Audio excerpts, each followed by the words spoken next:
Humans have been fascinated by the topic of predicting the future as long as they have been on this earth.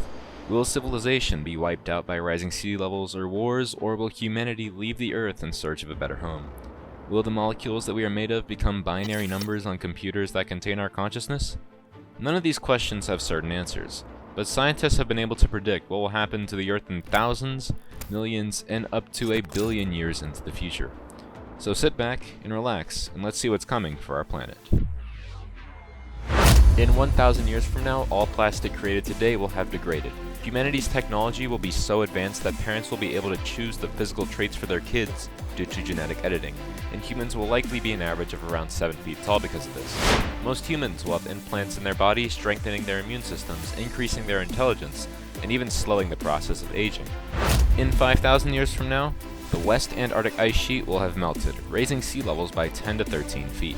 The United States alone will lose over 28,000 square miles of land, including large parts of Miami and Washington, D.C., and over 12 million of its citizens will have to find a new home. The Earth's axial tilt is not always facing the same direction. Over a 26,000-year cycle, it wobbles in a circle. In 13,000 years, Earth's axial tilt will be facing the opposite direction. Seasons will be happening at opposite times of the year, and deserts like the Sahara and Mojave will be converted into grasslands, and vice versa. In 50,000 years from now, the Earth will enter into a new ice age, with giant ice sheets covering the Arctic Ocean year-round and reaching as far south as New York City. Global temperatures will likely fall around 10 degrees Fahrenheit on average. Earth moves throughout the galaxy at around 490,000 miles per hour, or around 136 miles per second. In 100,000 years from now, because of Earth's movement throughout the galaxy, most constellations like the Big Dipper, Orion, and Perseus will no longer exist. By this point, the star VY Canis Majoris, which is over 1,400 times larger than our Sun, will have gone into a supernova, becoming the brightest thing in the galaxy and even being observable during the day.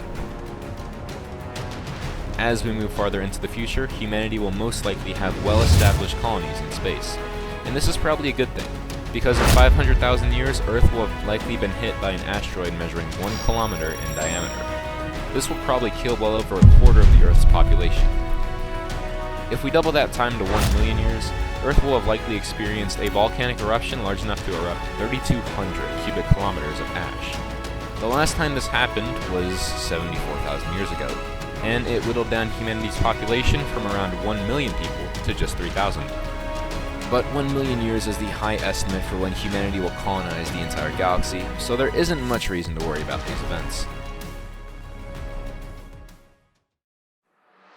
Earth's crust is divided into tectonic plates, and over millions of years, these tectonic plates have moved across the Earth's surface.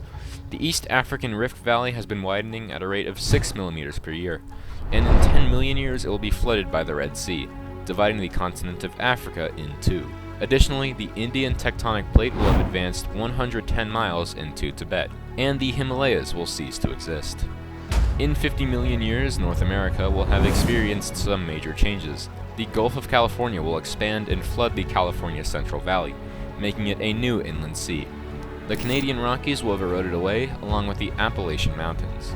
Finally, Africa will have collided with Europe, closing off the Mediterranean Sea and creating a mountain range similar to the Himalayas.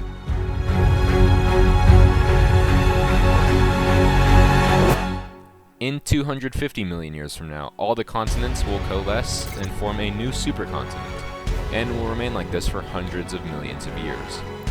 Due to volcanic activity, a brighter sun, and increased competition between species, it is possible that a mass extinction events will occur during this time.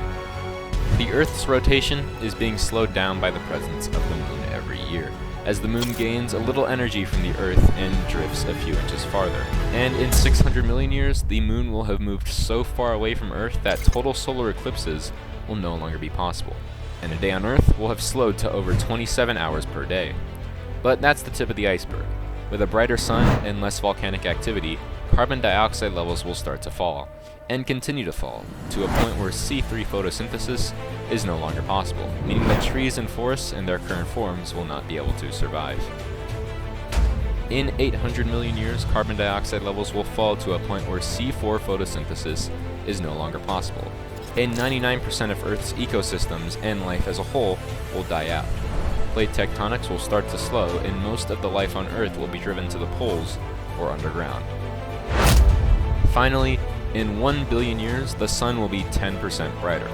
The surface temperature on Earth will be around 116 degrees Fahrenheit. For reference, the average surface temperature today is 57 degrees Fahrenheit, and the hottest region in the world is in Ethiopia, with an annual high temperature of 106. The oceans on Earth will begin to evaporate, causing plate tectonics to stop completely. The only life on Earth would be single-celled organisms living at the poles, which may be the final places with bodies of water. But there isn't a need to worry, because if humanity or any other form of civilization survives to this date, 1 billion years is the estimated amount of time for them to engineer a way to alter the Earth's orbit, effectively pushing the Earth deeper into the solar system to escape the sun's heat. In short, a lot will change over a billion years, and a lot more will change billions and trillions of years into the future. And assuming that all these predictions will actually happen, let's just sit back and appreciate the Earth as it is today. With no extreme heat, ice age, or any predicted asteroids or volcanic eruptions for generations to come, we live in the safest time in recorded history. And yes, there will be plenty of things that we will miss, but it doesn't go without saying that future generations will miss what we get to see every day.